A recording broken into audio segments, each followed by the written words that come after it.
Zoti zëvendës ministër, tani s'bëhet fjalë. Tu bëhet fjalë, tani dëgjoni këtu. Ju falni 2 miliardë euro detyrime, që është një shumë temase e madhe kur vjen puna tek Shqipëria. Që ta falni këtë, që ti falni këto, ne duhet dim kujt i falen këto. Se mirë që i falin, po kush i përfiton këto falje? Dhe kush, mbasi i ke falur? Po pasi. Dhe duhet kuptojmë kush shkojnë këto para. Se me thënë drejtën s'jam dakord unë që t'jetë një oligark që t'i falësh ti lek. Me thënë drejtën, po ta them këtë gjë. Kur? Asnjëherë. Tani, çfarë po themi, nuk është të nxjerrim të dhëna sensitive të tatimeve. Po themi që i keni falur po, opinioni publik dhe bizneset e ndershme, që kanë vënë dhe pronat e tyre në kolateral për të paguar tatimet e shtetit shqiptar. Duhet të dinë kush i përfiton këto falje. Dhe s'po i themi publikoni listën me 200.000 përfitues, as me 80.000 të janë aktiv. 3.000 më të mëdhenjt. Po çdo falje mbi 50.000 euro, 5 milion lek, siç propozohet, duhet të jetë atje. Ne duhet ta dimë kujt ja kemi falur. Kjo nuk është normale. Më falni. Kjo nuk është normale. Dhe nuk cënon asgjë. Kompanisë filan Fisteku i kemi falur kaq, kompanisë filan Fisteku janë falur kaq. Qa cënoka kjo? Ku ka të dhëna këtu sensitive që cënoken? Të dhëna sensitive janë tjera. I lutem tani, mos ngatroni konceptet. Kjo është çështje vullneti politik, transparencë. Shiko, zëvendës ministër, edhe një herë, ajo që lexuat ju është me plot të drejtë, ka të bëjë me aktivitetin fiskal të çdo subjekti, që është aktiviteti normal në përputhje me ligjin e tjerë me radhë, dhe patjetër, as unë që jam deputet, që kam certifikat sigurie e tjerë me radhë, nuk duhet ta di. Pavarësisht se unë mendoj që duhet ta di, po çrëndësi ka. Është në përgjegjësinë time, abuzojmë atë informacion apo jo? Dhe mbaj përgjegjësi penale pastaj. Por, po them, është tjetër gjë ajo që cituat ju. Kjo që po bëjmë ne këtu, ky është favor. Është përtej veprimtarisë fiskale normale në përputhje me ligjin në Republikën e Shqipërisë. Dhe patjetër kur bëj një favor, unë duhet ta di se kujt ja bëj këtë favor. Ligji ka sjell principin. Kemi thënë këti dhe këti pa emra. Ajo që kërkon zoti Bozdo është pasi ka ndodhur ky proces. Pra, pasi është dhënë ky favor, unë dua librin e të gjithë përfituesve. Tani që t'ju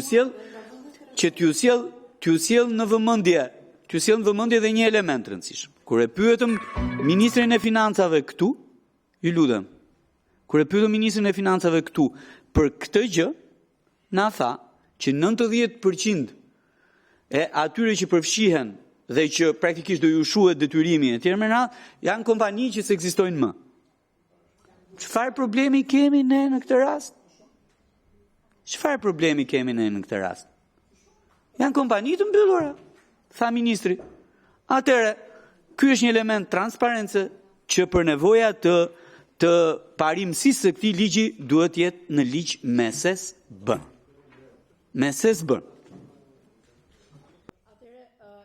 Dëgjuam argumentat e të dy kolegëve tanë të komisionit, kush është dakord të miratojmë amendimet e zotit Braçe, me qëse është pika A. Me ndryshimin që thot Jo, me propozimin që bët juve. Kush është dakord me propozimin tuaj? Po thot edhe se ministri, unë kam edhe neni 6. Po jemi të neni 3 pra. Një sekund. Jemi të neni 3. Në referencë edhe të neni 6. Pra neni 3 që ka referencë neni 6. Ndërkohë që po pra, ne jemi me amendim. Kush është dakord me amendimin e zotit Braçe për të shtuar një pikë të re te neni 3 që i bie tjetë pika A, 1 ose pika B, do marri dhe ndryshon. Kush është dakord me amendimin e zotit Braçe? Jemi 3-6 pro. Shtohet e pika 6. Po, atëre jemi dakord të gjithë 9. Po, ndërkohë dakord, pra e miratojmë. Kush është dakord me amendimin që propozon zoti Bozdo për të shtuar një pikë D te neni 3, sipas formulimit që ka bërë zoti Bozdo? Kush është dakord? Pro, jemi 8, sa jemi 8? 9 pro. 9 pro. Kush është dakord ta miratojmë nenin 3 me të gjitha mendimet që erdhën dhe u lexuan këtu në komision? Kush është dakord? 9 pro jemi. Okej, tani kalojmë te neni 4. Kush ka mendimet e neni 4? Zoti Boz do kishit një mendim. Neni 4, pas pikës 1, të shtohet pika Sivion, me përmbajtje Sivion. Nga fshirja, shuarja e detyrimeve të parashikuara sipas të ligjit, nuk përfitojnë të paguesit subjektet në pronësi, zotrim të të njëjtit individ apo grup individësh, të cilët operojnë subjekte të tjera tatimpaguese, të cilat a. kanë përfituar ose përfitojnë financime publike nga viti 2015 në vazhdim, b. kanë deklaruar bilance pozitive duke paguar detyrimet hetimore sipas legjislacionit në fuqi që nga viti 2020. Me pak fjalë, për ta Më falë. Lexoj edhe një herë me zë. Okej, edhe një herë. Atëherë, në nenin 4, pas pikës 1, të shtohet pika me përmbajtje Sivion. Nga fshirja, shuarja e detyrimeve të parashikuara sipas të ligjit nuk përfitojnë tatimpaguesit, subjektet në pronësi, zotërim të të njëjtit individ apo grup individësh që operojnë subjekte të tjera tatimpaguese, të cilat, pra këto subjekte të tjera, a. kanë përfituar ose përfitojnë financime publike nga viti 2015 në vazhdim. Kanë deklaruar b. kanë deklaruar bilance pozitive duke paguar detyrimet hetimore sipas legjislacionit fuqi që nga viti 2020. Për ta sqaruar ndoshta, se mos është e komplikuar, pra supozojmë që individi Enobozdo ka disa kompani, ose grupi individëve ka disa në pronësi disa kompani. Falja aplikohet për një kompani që është ekspozuar për arsyet që i prek ky projekt ligj. Në një kohë që ky mund të ketë i njëjti individ apo grupi individësh mund të ketë pronësi ose nxotrim, një kompani tjetër, disa kompani tjera, të cilat operojnë normalisht dhe mund të marrin dhe fonde publike ato. Janë me bilance pozitive. Tani më thoni për çfarë arsye duhet i falen këtij personi kompanie? Sa i ka mundësitë financiare, nuk është se si ka mundësitë financiare. Sa unë e kuptoj që po kur janë mundësitë financiare, s'ka pse të jetë pjesë e faljes. Sepse po e bëjmë, domethënë, mbajmë nga një kompani e ngarkojmë tani atë, se bëhet dhe lojë kjo. Ja ngarkoj të gjitha detyrimet kompanisë A, ka ndodhur pra. Ja ngarkoj detyrimet A, B-ja, C-ja, D-ja, marrin para publike ose s'marrin, dalin gjitha me fitim, sepse pres amnistinë e radhës, pas 10 vjet vjen amnistia e radhës edhe A-ja më amnistohet e gjitha. Kjo më duket normale. Kjo është e padrejtë, prek konkurrencën, prek klimën e biznesit dhe mbi të gjitha shkatron besimin e tatimpaguesve, që janë fondamentale për sistemin. Janë fondamentale.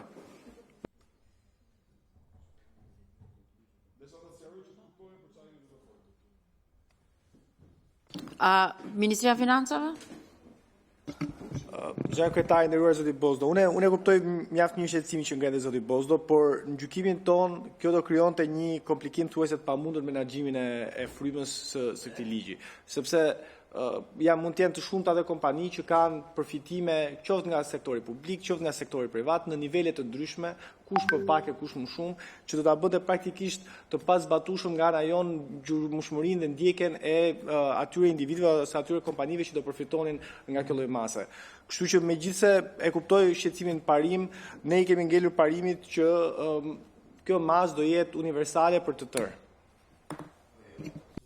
Zoti Zëvendësministër, tani ndjes. Fillojmë nga faktin që bëjmë falje të jashtëzakonshme, 2 miliardë euro që ikin. Me cila 1 miliard është principali, dakord? Pra shumë e madhe.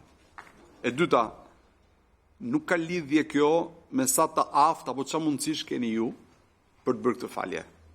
Sepse me thënë drejtën pak më intereson. Nëse s'keni staf, merrni staf. Po jam shumë i sigurt që mund t'i gjeni një zgjidhje të saj. E treta, të gjitha rekordet i keni elektronike. Mund të kryqëzoni dënat. E katërta, kjo hap një grop të madhe. Jo vetëm në shmangjet të ardhshme, edhe në shmangjet që kanë ndodhur fiskale, se unë ta them, e njoh shumë që e bëjnë një gjë të tillë. Ngarkojnë kompaninë X edhe e lënë ashtu. Tani, kjo nuk është e ndershme, kjo nuk është e drejtë, dhe mbi të gjitha, çdo falje ju dini që është ka atë moral hazard, ka atë problematikën e moralitetit të saj. Sepse praktikisht edhe me falje, sikur mos ketë asnjë problem tjetër. Ne I themi gjithë bizneseve të ndershme që ore, e di si është puna, bëni si bëjnë këta tjerët se një herë në kaq vite do t'ju vi falja dhe ju, se s'ka kur shkon, s'ka çfarë bën. Nuk mjafton ky fakt. Po tani I shohim dhe individin XY, I cili ka 5 kompani, 4 I dalin me fitim, 3 I dalin me fitim. Marrin dhe para nga nga tenderat, prokurimit publike e gjithçka tjetër. Dhe ti një kompani që e ka pa fitim ja fal. Jo, po s'ka mundësi ti falet. Ka mundësi ai, ka mundësi ta paguajë ai atë. Ta gjetë kërcep për pjetë ai, e kupton? Tani unë kuptoj faljen kompanive që ekzistojnë, kuptoj faljen kompanive që janë më operative, po jo të tilla. Kjo prek thelbin e faljes. Dhe ju siguroj që ju keni gjithë mundësinë që të gjeni rast pas rasti se kush përfiton dhe kush jo. Sepse është shumë e thjeshtë. Është shumë e thjeshtë kjo gjë. Në qoftë se ju kompania X me pronar Y përfiton, emrin e pronarit e fusin në database dhe shikoni sa kompani tjera ka. Ai ka aktive, ç'a merr, ç'a s'merr. Kjo është e thjeshtë fare. Është elektronike. Është me shtypje tastesh. Po, Ministria e Financave disa komente në raport me shqetësimin që zoti Bozdo. E para, ne sot e kemi të ndaluar që kompanive që kanë detyrime tatimore të marrin sot kontrata të reja në sektorin publik. Po pikërisht pra ne kemi marrë masa për ta korrigjuar këtë problem gjithmonë më shumë. E para, e dyta, për sa I përket çështjes së moral hazardit, që patjetër është një çështje shumë e drejtë, koment shumë e drejtë që ngrihet për ne e kemi sqaruar disa herë që këto janë disa masa të cilat po kryhen edhe në kuadër të një integrimi të shpresuar të shpejt në Bashkimin Evropian. Pra, kushdo që ka detyrime ose çështje të prapambetura duhet ti sqaroj një herë mirë përpara përfshirjes së vendit në Bashkimin Evropian, pasi më pas çdo lloj mase e ngjashme është një herë përgjithmonë e pamundur. Dhe e treta, nuk mund të ndodhin masa të tilla në momentin që ne hyjmë në Bashkimin Evropian.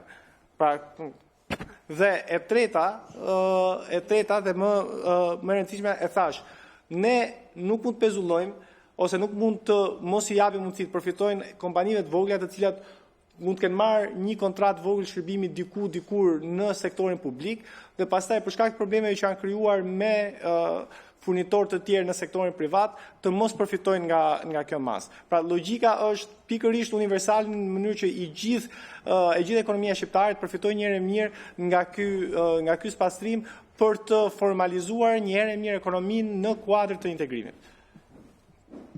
Atëherë kalojmë në votim. Kush është dakord me amendimin e zotit Bozdo tek neni 4?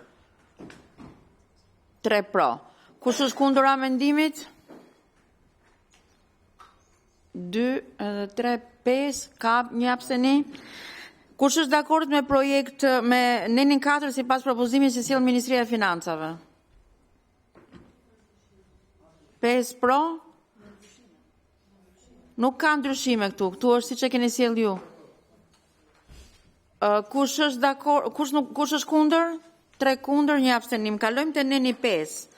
Zoti Bozdo, keni juve këtu ndonjë amendim?